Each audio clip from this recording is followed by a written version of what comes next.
Donc, je me présente, Henri Bressler. J'ai été professeur dans cette école d'architecture, donc je reviens à l'école. Et donc, je vais vous faire un cours. Hein, quand on revient à l'école, on refait un cours. Voilà. Mais sauf que c'est un cours en une demi-heure, donc il faut courir. Hein, c'est rapide. Donc, ma problématique, c'est de comprendre l'espace architectural. Alors, on m'a mis un titre qui dit « sacré ». Alors, moi, j'avais mis « espace architectural des édifices cultuels ». Il y a 5 religions monothéistes et l'espace n'est pas forcément sacralisé. Donc, ce n'est pas le cas dans les synagogues, ce n'est pas le cas dans les mosquées, ce n'est pas le cas, bien sûr, dans les temples protestants. Donc, en tant que tel, il n'est pas sacralisé, il n'est pas consacré, etc. Donc, la question qu'on se pose, c'est de s'affranchir un peu de cette idée de la sacralisation qui appartient aux 2 religions, donc catholique et orthodoxe. Donc, c'est important parce que ça ne donne pas la même réalité aux édifices. Donc ça, je vais vous l'expliquer en passant les édifices les uns après les autres. Je les passe par ordre chronologique, comment ils sont arrivés dans l'histoire. Les premiers, les synagogues. Les deuxièmes, les églises catholiques. Les troisièmes, les églises orthodoxes, liées au schisme donc, de 1054 ou 57. Non, 54, je crois. 54, oui. Voilà. Et puis, de cette césure entre l'Orient et l'Occident. Et puis ensuite, bien sûr, les temples protestants. J'ai oublié en troisième partie les mosquées. Voilà. Donc, juste après les églises. Donc, on va regarder tout ça assez rapidement. Et je vais vous expliquer à partir du montage photographique que j'ai fait. On ne peut pas tout utiliser. Alors, ce montage photographique, il essaye de reconnaître les différents types, les logiques de la liturgie, c'est-à-dire pour bien comprendre l'espace, il faut comprendre la liturgie, donc comment ça se passe, il y a un programme liturgique, et on ne peut pas le transgresser, donc il faut comprendre les fondamentaux, c'est-à-dire qu'est-ce qu'on ne peut pas transgresser et qu'est-ce qui demeure quoi qu'il arrive, même si on change complètement la forme de l'édifice. Voilà, donc pour passer les diapos, je pense que j'appuie sur ce bouton-là, voilà, donc les synagogues.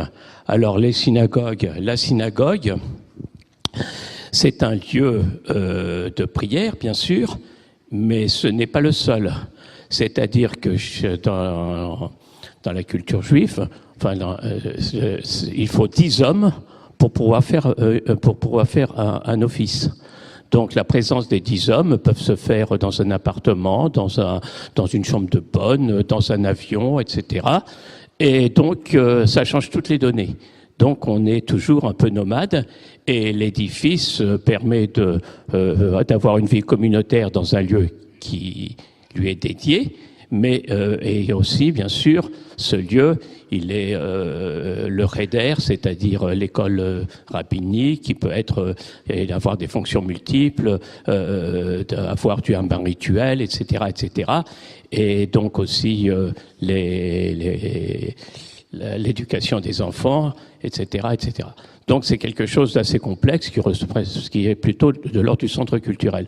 Alors quand on interroge les synagogues dans l'histoire, ici à gauche, donc vous avez la vieille synagogue de Prague qui date de 1270, qui est magnifique, mais c'est une église gothique, c'est-à-dire qu'on emprunte le lieu de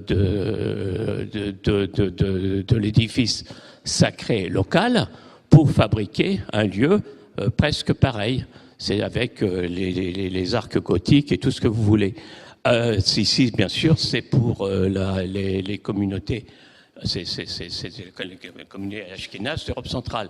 Et ici, par exemple, à Djerba, c'est-à-dire en Tunisie, pour les communautés séfarades, eh bien, tout simplement, on prend référence avec la mosquée. Et donc ici, c'est une très très belle synagogue de la Griba qui veut dire la solitaire. Il y en a plusieurs d'ailleurs dans le bassin méditerranéen. Et qui a été réalisée dans l'île de Djerba. Et là-haut, c'est un caravansérail plus... Alors, on ne connaît pas trop les dates parce que ça a été très très mélangé tout ça. Ça a été transformé et tout. Mais ça traverse les siècles, et on dit qu'un morceau du temple de Nabuchodonosor, donc du temple ancien de Jérusalem, le premier, qui a été détruit par Nabuchodonosor, eh bien, il y a une pierre qui est dedans et qui relate un peu le passage des Juifs dans la diaspora.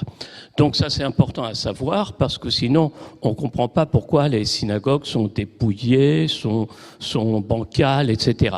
C'est malgré tout, avec l'avènement du consistoire en France sous Napoléon, et on va réaliser des synagogues comme celle de la rue de la Victoire, celle de la rue Buffo à Paris, qui sont en général de style byzantin, on dit. Hein. On cherche vaguement l'Orient, mais c'est un style bâtard, très école des beaux-arts, revu et corrigé. Donc ici, je passe tout de suite au XXe siècle, avec la synagogue de Chasselouloba, qui est terminée en 1913, donc qui rentre dans nos dates. On commence en 1905 avec la séparation de l'Église et de l'État, et c'est une date extrêmement importante où les gens ont l'autonomie de leur architecture. On ne fait plus appel à une architecture diocésien comme on le faisait au XIXe siècle. Donc cette synagogue est absolument magnifique parce qu'elle est une sorte elle métamorphose un peu l'architecture. Donc le principe de la synagogue, c'est très simple. Hein. Vous avez l'Arche d'Alliance. Au fond, c'est dans une sorte de tabernacle et qui se trouve l'Arche d'Alliance, mais c'est là que se trouvent les rouleaux, la Torah, c'est-à-dire la Bible, les en rouleaux, et c'est là qu'on les sort et on va les mettre sur le meuble au devant pour arriver à lire la Torah, tous les chapitres, semaine après semaine, et sur une année, et ensuite on recommence. Donc voilà un peu le principe, les gens sont autour, les femmes sont à l'étage, séparées des hommes, donc il y a une grande galerie ici, en l'occurrence, et donc c'est un programme très très simple qui peut se modifier constamment au cours du jour, suivant le pays, suivant la logique, suivant etc., etc. Donc c'est quelque chose qui est complètement malléable. Ici c'est l'architecte Bechmann qui a fait cette architecture assez merveilleuse, et la force de cette architecture, c'est d'avoir mis ces piliers en bois qui contrastent avec la périphérie en maçonnerie, et qui donne une légèreté à l'ensemble, une sorte d'élan. Et cette recherche va se continuer. Je ne vais pas vous montrer énormément de synagogues, mais pour vous montrer un peu les principes que l'on retient, c'est-à-dire, alors là je passe, non c'est pas là, c'est là. Voilà, ici. Donc je saute dans le temps, je suis dans l'entre-deux-guerres, avec la synagogue de Belleville, construite par Lucien Hess et Germain Debré, 2533, qui est une synagogue qui épouse la parcelle, qui fait un angle, et qui est une architecture moderne de l'époque. Malheureusement, elle est mal ravalée, mal entretenue. Et à l'intérieur, ce qui est très très beau, c'est ces 4 colonnes tétrastyles, comme on dit dans le langage vitruvien, c'est-à-dire à 4 colonnes, qui ponctuent complètement l'espace. C'est là que la lumière arrive à partir justement de l'élément qui est surélevé que vous voyez ici sur la photo et qui va capter la lumière en périphérie pour arriver à faire descendre la lumière au niveau de la lecture de la Torah.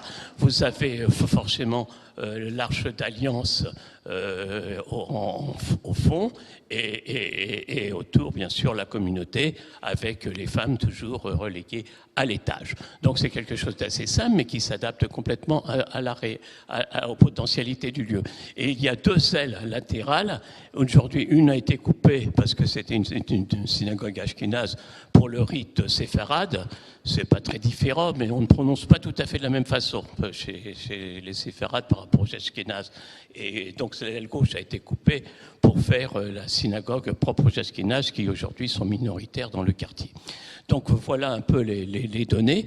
Et ce qui est intéressant, c'est qu'il y a toujours quelque chose qui est de l'ordre symbolique, sinon emblématique, qui vient rappeler l'idée du tabernacle, c'est-à-dire d'une population nomade qui a traversé pas mal de territoires, de déserts, etc., et qui portait le tabernacle à bout de bras, où se trouvaient justement les tables de la loi. Donc c'est dans cette tradition qu'il faut bien regarder la logique des synagogues, et c'est un peu comme ça que les interprètent les architectes, entre autres bien sûr le centre communautaire Ohel Yosef à Pantin, dessiné par Dominique et Christine Carril, qui va mettre en place une toiture, comme vous voyez sur la coupe, qui est légèrement surbaissée et qui rappelle l'idée de la tente. Et de la tente et du nomadisme, c'est-à-dire qu'il y a toujours ces recherches à valeur symbolique, toujours souvent faites par les autres, pas forcément c'est pas forcément dans la pensée juive, parce qu'on est plus abstrait, on est plus près du commentaire, de la logique du débat, de la discussion, de la recherche des nombres ou des choses comme ça. Et comme vous avez pu voir, il n'y a aucune représentation iconographique humaine, surtout, pour ne pas rivaliser, de ne pas refaire les idoles. On a détruit les idoles, et donc il faut être toujours dans une certaine idée de l'abstraction. Donc on va passer tout voilà, et je vais assez vite. Donc c'était 2-3 idées pour vous montrer la logique d'une synagogue. Alors les églises, c'est bien plus complexe, parce que quand on interroge les églises, on est obligé d'avoir une culture un peu universelle et de se référer à l'histoire. Donc ici, je me réfère à la vision qu'on avait de l'église au XIXe siècle dans le manuel Roré, qui est le nouveau manuel complet de l'architecte des monuments religieux, qui est édité à la librairie encyclopédique en 1859. Ce sont les 2 planches, alors qu'ils vous présentent en vrac des églises. Au départ, c'est très intéressant parce que c'est des églises paléochrétiennes et à plan basilical, donc du début de la chrétienté. Ensuite, vous avez un édifice rond qui s'apparente plus ou moins au Saint-Sépulcre, plus un édifice en croix légèrement en dessous, ça c'est sur la 2e rangée en passant par le haut, et ensuite vous avez de l'architecture romane et de l'architecture gothique. Et puis c'est tout, c'est-à-dire que d'une certaine façon, on va mettre à l'honneur les grands édifices de l'architecture, alors que nous, dans notre label patrimoine, on a mis à l'honneur tous les petits édifices un peu anonymes, les édicules, les choses plus restreintes, plus humaines, dans une autre logique de classement. Quand on interroge, alors ça c'est le problème, Google, planche 1, vous tapez plan d'église Google, vous avez ça. Et c'est pareil. Alors il y a un problème, parce qu'effectivement ça a évolué. On est en 2013, je l'ai marqué d'ailleurs, plan d'église planche 1, et vous avez les mêmes données. Alors vous avez quand même 2 plans centrés, 3 même, c'est-à-dire l'église de Tcherny,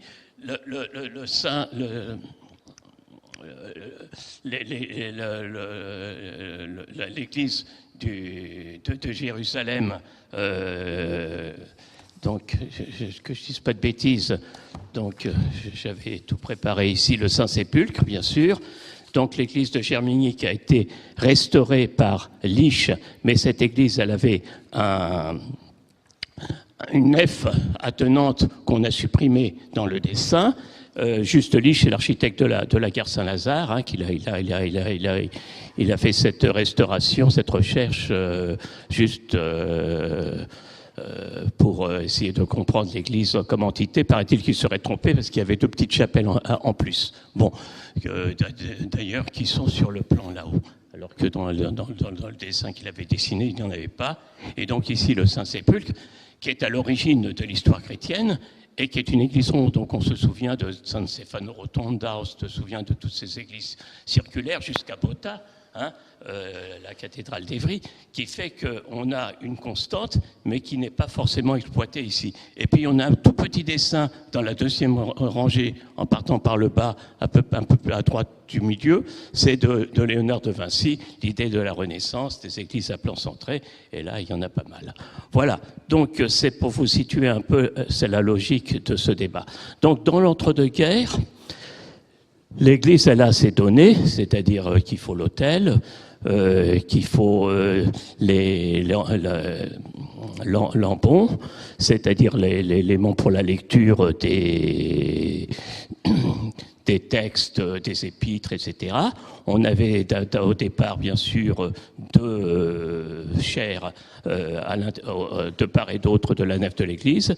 Et puis tout ça, dans les années 30, ça s'est modifié et c'est devenu des meubles spécifiques qui se trouvent en général à droite de l'ambon. Et donc pour la lecture des épîtres, pour les textes qui ne sont pas propres à la messe. Donc l'autel, ça c'est important puisque c'est là que se fait l'Eucharistie, c'est-à-dire qui donne tout le fondement à la logique de la communion et à l'Église. Et puis bien sûr les fonds baptismaux qui sont très importants puisque on va baptiser des gens et qui parfois prennent une certaine ampleur avec une dépendance par rapport à la nef centrale. Donc en général au devant de l'Église. Donc muni de ces trois éléments, ce qu'on voit dans les années 30, c'est qu'il y a une logique de la compréhension de la totalité de l'espace. Et donc dans cette photo, c'est l'église Saint-Léon. J'ai vu Françoise Hamon qui a fait un petit opuscule sur cette église là tout à l'heure, donc je la remercie, qui est très intéressante. C'est une église absolument magnifique qui, dans son raffinement, présente une sorte de globalité, mais c'est une église, parce que ce que je cherche à comprendre, c'est comment on va sortir de la croix latine, et on va sortir de la croix latine, c'est-à-dire qu'on n'aura presque plus jamais d'église en croix latine, mais ici c'est un exemple d'église en croix latine, donc traditionnelle, qui est construite avec ses nefs, sa nef, ses bas-côtés, son transept, son abside, etc., son cœur, son nef. Voilà. Donc, par Émile Brunet en 1934. Donc, là, j'en ai une autre, c'est Saint-Ferdinand des Ternes, donc Paris 17e. Donc, elle est terminée seulement après la guerre. Je crois en 57, oui c'est ça, c'est 53, je ne sais plus la date, elle est partie là-bas. Et c'est une église extrêmement importante pour ses peintures. Il y a 4 peintres qui ont travaillé dedans et puis qui reprend un peu les églises comme Saint-Front de Périgueux, c'est-à-dire de l'ouest de la France, les églises à coupole, et qui est extrêmement intéressante. Mais on est dans la logique, bien sûr, de la croix latine qui demeure encore très présente. Pas vraiment, c'est-à-dire qu'il n'y en a plus tellement, hein, quand on regarde tout le bel patrimoine, on n'en a pas tellement retenu. Et le contraste, il est là, avec forcément Perret, même si c'est classé monument historique, je l'ai mis ici présent, parce qu'il faut pouvoir regarder d'une façon plus large, où d'un seul coup, l'étroitesse des colonnes permet de qualifier cet espace et cette toiture comme une toiture indépendante, comme un T porté par des choses très très légères, et où les claustras avec le vitrail dedans vient éclairer complètement l'unité spatiale de l'intérieur. C'est-à-dire que ce que l'on recherche, c'est l'unité spatiale. Et donc ici, on est dans la boîte. Dans la boîte, il n'y a pas d'excroissance, il n'y a rien, pour que la totalité spatiale soit en jeu. Et c'est absolument magnifique. Donc ça, c'est construit en 23, mais tout ce que fait Perret jusqu'à Saint-Joseph au Havre, où c'est une croix grecque qu'il réalise, c'est absolument merveilleux. Donc Saint-Louis de Vincennes, également classé monument historique par Droz et Marrast, donc en 14 et 27, c'est une église en béton avec des arcs. Vous voyez le plan là-haut à droite qui est extrêmement intéressant. C'est un plan à 9 cases qui permet de créer une unité spatiale. Ici, nous avons changé, nous sommes affranchis de la boîte pour arriver dans tout simplement le carré quasiment, ou le rond. C'est-à-dire que d'un seul coup, on arrive à une logique d'unité de la forme où la géométrie rentre en jeu d'une façon assez exemplaire, comme les églises paléo-chrétiennes d'ailleurs, et qui fait que d'un seul coup, on arrive, grâce au béton, à libérer complètement la spatialité, quitte à sculpter l'intérieur et avoir l'éclairage au-dessus comme une église byzantine, et qui fait qu'on a quelque chose d'assez extraordinaire. Donc j'insiste là-dessus parce que voilà, donc Saint-Ange gardien à Saint-Maurice. Vous voyez, par contre, là, on a la croix grecque, c'est-à-dire 4 éléments qui viennent au devant. C'est pratiquement recopié sur Droz et Marrast par Jean Tandon de Marsac, et avec des peintures qui sont été réalisées par Nicolas Interstellaire, à qui je rends hommage, puisque c'était mon directeur quand j'étais étudiant à l'école des Beaux-Arts en architecture. Donc c'était un type assez extraordinaire, plein de verve. Et un jour, on est allé le voir parce qu'on voulait monter une troupe de théâtre aux Beaux-Arts, et il avait été enchanté. Tout ce que vous voulez, vous l'aurez, etc., etc. C'est quelqu'un de très, très ouvert. Donc, mais les peintures sont absolument magnifiques. Donc, soit on a l'unité par les vitraux, soit on a l'unité par les peintures, par l'espace forcément, par la qualification d'espace, soit les points d'appui, soit la perte des points d'appui. Comme on peut le voir ici, d'une certaine façon, on a la perte des points d'appui. Donc, on essaye d'aller au plus loin. Et c'est cette modification qui s'opère dans les années 30 qui donne toute sa raison d'être aussi à l'église du Saint-Esprit, qui est classée monument historique par Paul Tournon en 1929, comme vous pouvez voir la coupole, où il reprend la logique de Sainte-Sophie. L'ennui, c'est que comme l'église, elle est encastrée par des immeubles, elle est très peu claire, elle est très sombre. C'est très difficile à photographier. Donc là, en haut, c'est un dessin de Paul Tournon. Mais vous voyez ici comment, en partant de Sainte-Sophie, il réalise une unité spatiale avec deux collatéraux, parce qu'on a une parcelle très très étroite, pour arriver à libérer cet espace au maximum et à le sculpter à l'aide de ces coupoles qui sont très très belles. Voilà, donc je reviens, je suis extérieur au label patrimoine et au contexte parisien et d'Île-de-France, puisqu'ici je vous montre encore une église construite par Jacques Droz, sans Marrast cette fois, qui est une petite merveille et qui déjà met en place toute la pensée du béton dans la logique de ce qui va se passer après la guerre. Donc c'est l'église Sainte-Jeanne d'Arc à Nice, qui a été réalisée en 1932. C'est pas très grand comme église, mais c'est tout sculpté, c'est magnifique avec ces trois coupoles de béton qui se succèdent, ces trois cercles qui s'entrelacent l'un dans l'autre, avec 4 points d'appui central, comme une opération tétrastyle qu'on a pu voir tout à l'heure, à 4 colonnes, et qui va libérer complètement la spécialité intérieure. Donc c'est toute cette oui. Il faut que j'accélère. Hein. Donc l'après-guerre, j'accélère. Donc l'après-guerre, c'est Saint-Jean-Porte Latine à Antony, c'est en béton, ce sont des boîtes. Donc je passe aux boîtes, et c'est des boîtes en béton avec l'éclairage qui est zénithal, et où tout l'ameublement est réalisé en béton. L'hôtel, c'est absolument magnifique, l'ambon, c'est absolument magnifique, et donc je passe. Une autre église réalisée en béton avec à l'intérieur, je ne sais pas si c'est un revêtement de bois ou c'est du lamellé collé en bois, c'est la chapelle de Passy-Buzenval, où c'est toujours une boîte toute simple, mais au centre, là où il y a le grand triangle, il y a l'autel, et tout autour, c'est que des vitraux dans les triangles. C'est aussi beau que la Sainte-Chapelle. Il faut aller voir ça, c'est énorme, il y a 1000 places, et c'est d'un seul coup, on a modifié la relation de l'hôtel qui d'un seul coup se trouve au centre, puisque c'est des activités qu'on fait pour les scolaires, c'est dans un collège, qui est très beau d'ailleurs. Voilà. Donc une autre boîte, c'est la boîte du pauvre, entourée de HLM, réalisée par Roland Prédéry et Jacques Riboud, l'église Saint-Vincent-de-Paul à Villepreux, donc finie en 68, où on a des très très belles peintures qui ressemblent un peu à des graphites de Robert Lesbouni. Voilà, je passe. Et encore, c'est plus une boîte, mais c'est une église oblongue, mais surmontée d'une coupole, comme vous pouvez le voir à l'extérieur. Vous l'avez vu tout à l'heure passer dans le montage. Notre-Dame de l'Assomption des Buttes-Chaumont, de Denis Auguier-Neguer, cet architecte suisse qui a réalisé des choses en France. Voilà. Et ce qui est magnifique, c'est qu'il y a un double éclairage. Il y a un éclairage sur la porte d'entrée, vous le voyez là-haut sur la photo droite, et il y a un éclairage qui vient frapper sur la coupole juste au devant de l'autel. Et vous voyez donc l'autel. Alors ce qui est vrai, ce que j'ai oublié de vous faire remarquer, c'est qu'après Vatican II, on déplace l'autel. Parfois ça se place tout seul, mais parfois il faut doubler carrément l'autel pour arriver à avoir un autel autonome et pour que le prêtre se mette face au public.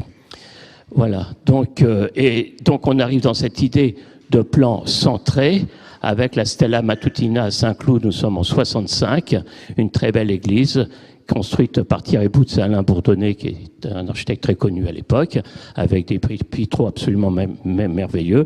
C'est l'étoile du matin, où on a tout reporté sur la périphérie et on arrive à voir l'autonomie spatiale dans sa globalité. Alors, muni de ces données, on va regarder ce plan qui sort dans la revue L'Art Sacré et qui dresse une typologie. Et il dresse une typologie où l'église peut être ronde. Donc, la cathédrale d'Évry, vous connaissez tous, mais d'autres encore. Elle peut être carrée, elle peut être triangulaire, elle peut être en amphithéâtre ou en amande. Donc, l'auteur nous passe en revue des architectures spécifiques. Donc, je suis allé rechercher les photos de cet édifice-là, qui est l'église Saint-Albert de Sarrebruck, par Gottfried Böhm, dans la Sarre, mais qui est l'Allemagne occupée, et réalisé en avril 57 dans l'après-guerre. Donc avec cette architecture où on retrouve comme des arcs-boutants et la lumière centrale.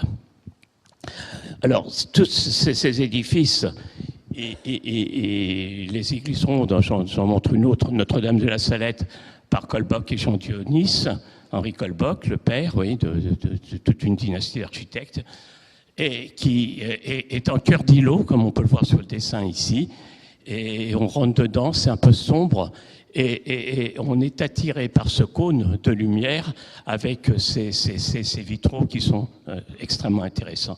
Et donc là, vous voyez, toute la structure est reportée pour élargir complètement la spatialité entière de l'édifice. Ensuite, le carré. Alors, pour le carré, j'ai pris d'une part l'église Sainte-Agnès-Fontaine-des-Grès, Michel Marot, architecte. Le carré, il est là. L'église Saint-François d'Assise, elle a été labissée, Champagne-sur-Seine, Michel Marot, architecte,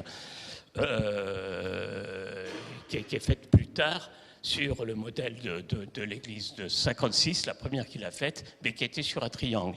L'église Sainte-Agnès-Fontaine-des-Grès, vous avez le plan qui est très, très astucieux.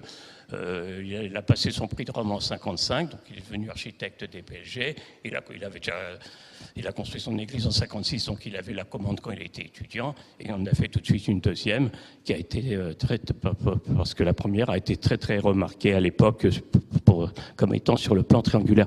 Et puis vous avez le plan en amande, avec Notre-Dame de la Paix, ville parisiste par Maurice Novarina, Bernard Lafaille, ingénieur. Les vitraux sont de Jean Bazaine, c'est un mur qui est percé, mais où tout est porté par une structure hyperbolique,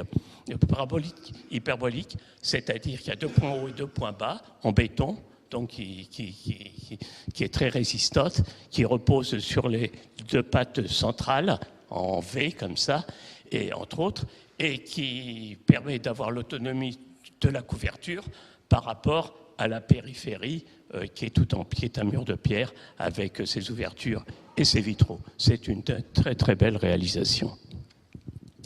Et aussi Notre-Dame du Chêne en amande, le plan en amande de Luc Louis et Thierry Saint-Saulieu en 66. Zavaroni, mon patron, à l'école des Beaux-Arts, en enseignant, il appelait ça le casque à pointe. Mais c'est vrai qu'à l'intérieur et tout, c'est magnifique. Et quand la lumière arrive du côté ouest et qui éclaire au-dessus de la porte l'ensemble de l'église, au soleil couchant, c'est absolument magnifique.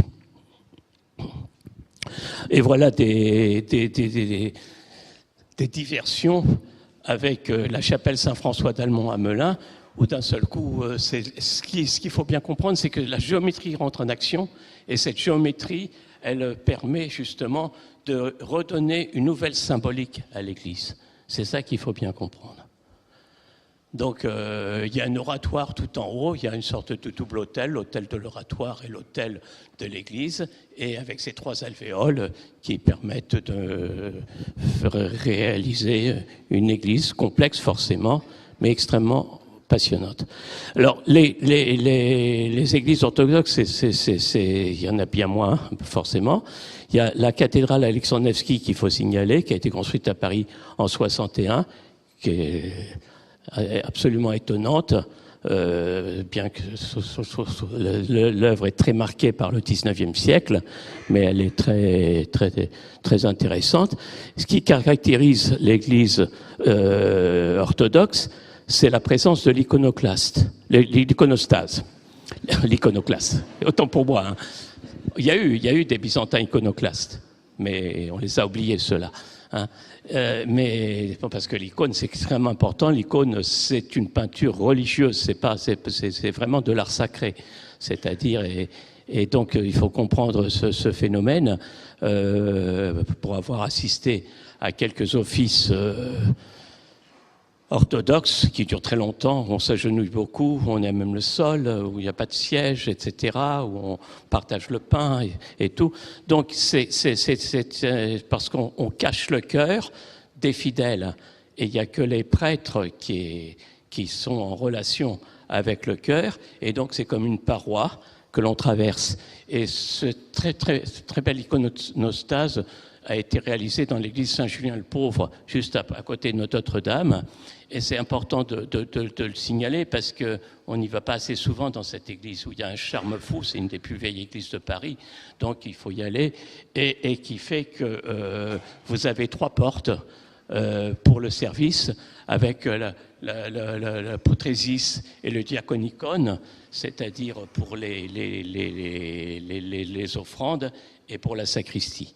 Donc pour la préparation du pain, justement, et la sacristie.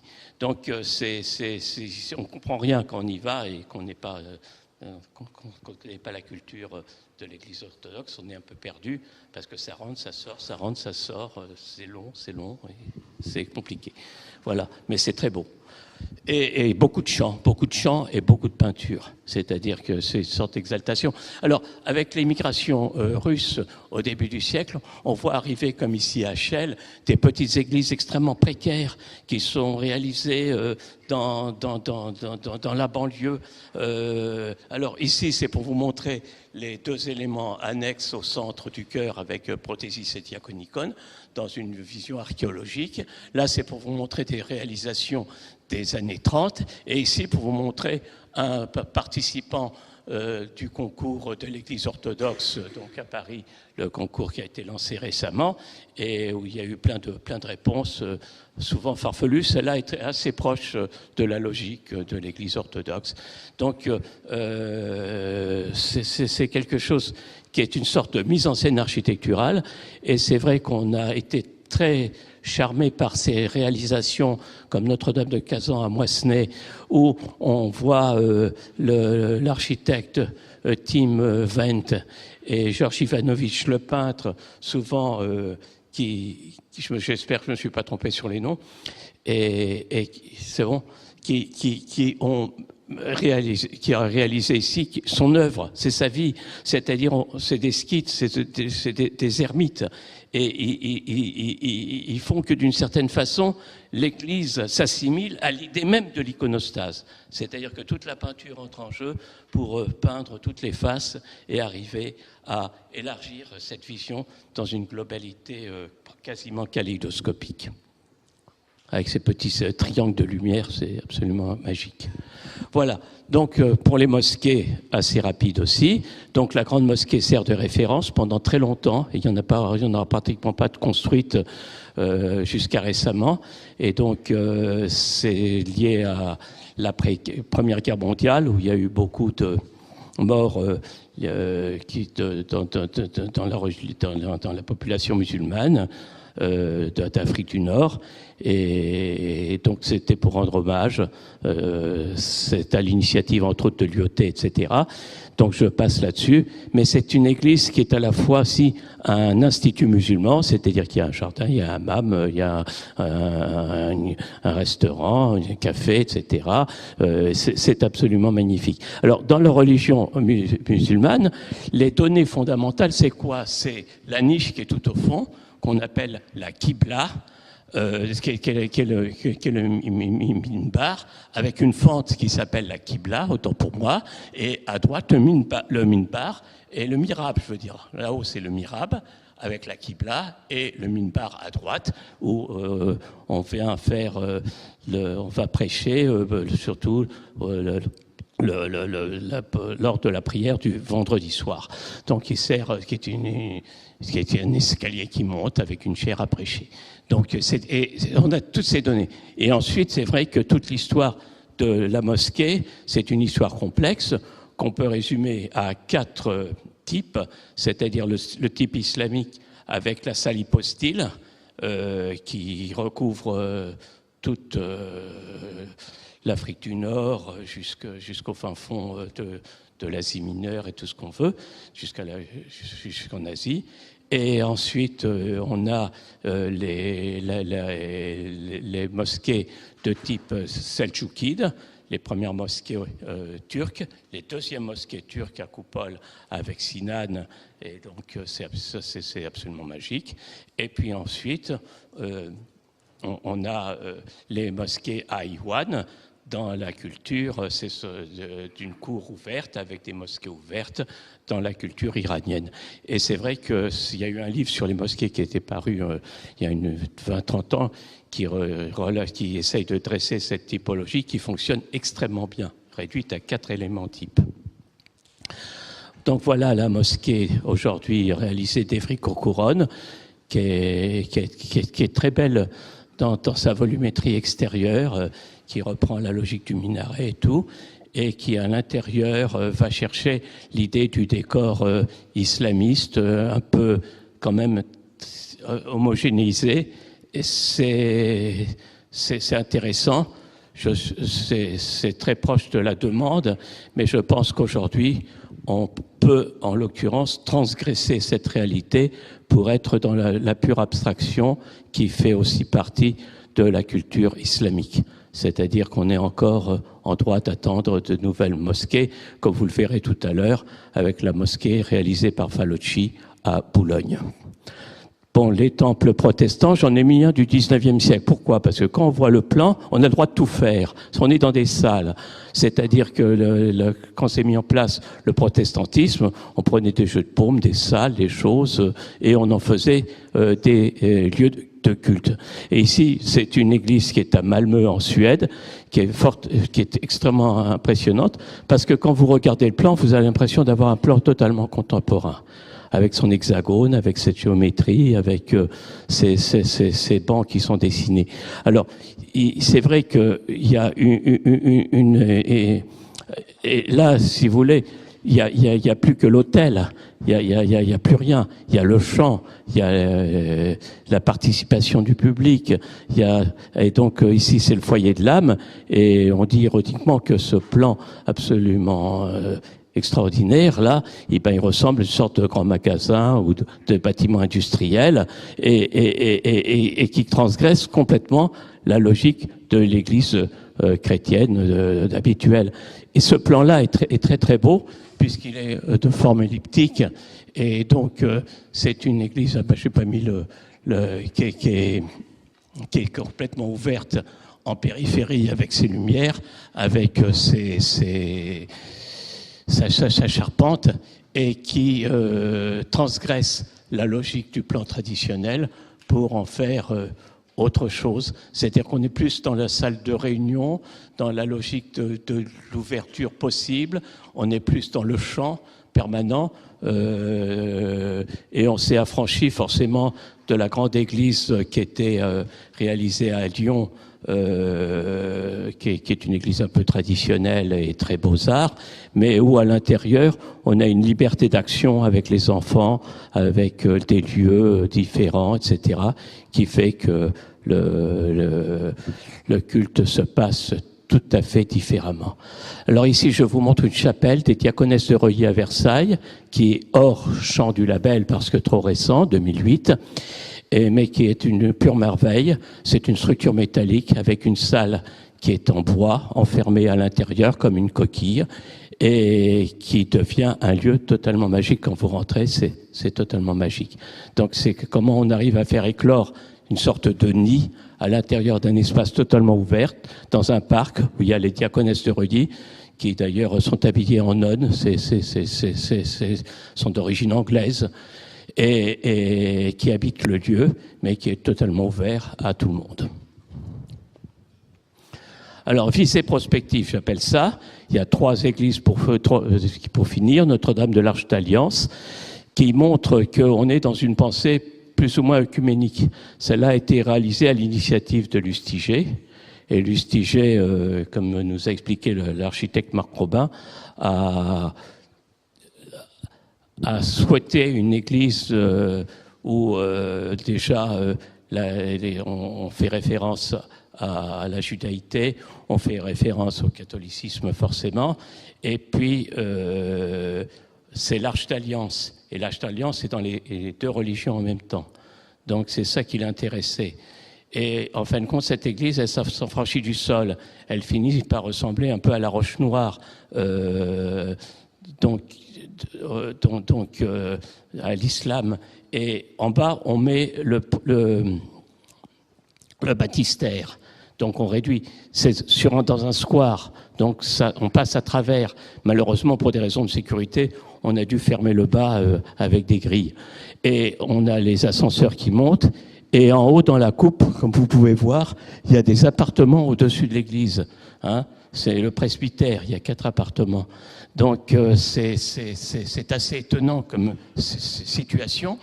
Et c'est une église qui occupe le centre, qui va chercher la lumière avec le canon central au-dessus des appartements. Et sur les côtés, on a des gradins. Et ces gradins ressemblent au choral protestant. Donc, d'un seul coup, on est dans une logique bien plus écuménique où on mélange le quadrangle du choral protestant, oui, c'est-à-dire du chant, et qui fait que quand vous rentrez là-dedans et que vous assistez à un office, vous voyez les gens, vous êtes en rapport, vous changez complètement d'attitude. Et c'est ça qui est extrêmement important, c'est l'unité spatiale qui en résulte toujours et qui fait qu'on est autre part. Et à l'intérieur, il y a quelque chose d'un peu magique avec les vitraux réalisés par Martial Raïs, qui est ce seul peintre pop art français assez remarquable, qui a peint les vitraux. Une autre église, bien sûr, c'est Franck Amoutaine, qui réalise Notre-Dame de la Pentecôte. Alors lui, il a eu plus de difficultés avec le commanditaire, où il ne s'est pas trop bien entendu, qui est une maison-église. C'est-à-dire que ce n'est pas une église, c'est tout simplement pour les gens qui travaillent à la Défense, un lieu de détente, mais c'est devenu un lieu culturel. C'est-à-dire en bas, il y a des salles qui sont tout le temps occupées par des groupes. Il y a une petite cuisine, un restaurant où on peut manger, etc. Enfin, c'est pas ouvert au public, mais on peut se faire à la cuisine. On monte à l'étage, et à l'étage, il y a la salle qui est perchée. Et cette église, elle est construite en porte-à-faux sur les routes périphériques de l'anneau central de la Défense. Donc c'est assez incroyable, ça occupe une parcelle absolument impossible. Il a fallu faire des fondations incroyables. Et vous arrivez ici, on s'est tout fermé, mais cette grande vitre translucide où on voit rien et qui a tous les labels acoustiques nécessaires pour ne pas entendre le bruit de l'autoroute, doublé par cette sculpture et le seul éclairage. Et c'est absolument étonnant. La croix, elle est faite par l'architecture, vous voyez, c'est-à-dire qu'il n'y a pas la présence de la croix, elle est faite par l'architecture. Donc il y a la volonté chez Amoutaine d'arriver à effacer les choses, à les complexifier. Au départ, il voulait mettre le presbytère au centre de ce lieu, avec une cuve qui va en s'abaissant sur le sol, et en fin de compte, il l'a mis en bas au rez-de-chaussée. Et voyez ici l'ambon qui a été réalisé par un artiste. C'est pas toujours très heureux, mais c'est l'espace ici qui règne, qui est étonnant, et qui, vous rentrez là-dedans, c'est incroyable. Et la dernière église que je présente, comme dit Falocci, qui a réalisé, que vous verrez tout à l'heure, je ne vais pas épiloguer dessus, c'est un lieu étonnant. Vous ouvrez la porte et vous avez le coup de foudre. C'est-à-dire, donc c'est construit en 2000, à la fin de la date fatidique de notre label. Il y a 2 espaces Et j'ai assisté à un office à l'intérieur. Donc vous êtes assis de ce côté-là et le prêtre fait la cérémonie. Et à la fin de la cérémonie, il se déplace et il va sur cette rangée-là et il vient disserter sur la logique de la vie quotidienne, une réunion, quelque chose. Donc ce dédoublement spatial, c'est une chapelle, hein, crée une complexité réalisée dans le 13e, juste à côté de la grande bibliothèque, au pied de la grande bibliothèque. Et vous rentrez là-dedans, et les natures des sols qui changent et tout, des marches, d'un sol en pente, des marches, etc. Donc d'un seul coup, vous êtes dans l'ambiguïté et vous vivez deux choses à la fois. Et c'est très très beau. Donc comme dit Falocci, on ouvre la porte et il se passe quelque chose. Hein, c'est ce qu'on est allé pour l'interviewer. Donc, je viens de dire tout à l'heure, vous parlez de cette église et de Boulogne, dont je n'épilogue pas, et je termine uniquement par deux images qui retracent la longue durée, avec Lionel Feindiger, la cathédrale, qui est en tête du manifeste et programme du BOS de 1919, et puis ce dessin de Hans Scharoun, qui est un édifice cultuel de 1920, mais on ne sait pas lequel, forcément, et qui, d'une certaine façon, est un peu la synthèse de tout ce que je vous ai raconté, c'est-à-dire la synthèse des arts, la synthèse de l'intérieur, de l'extérieur, de la spatialité, de la flamme intérieure, de la couleur, etc., et qui est un éclatement qui s'est opéré au cours du XXe siècle. Voilà, je vous remercie.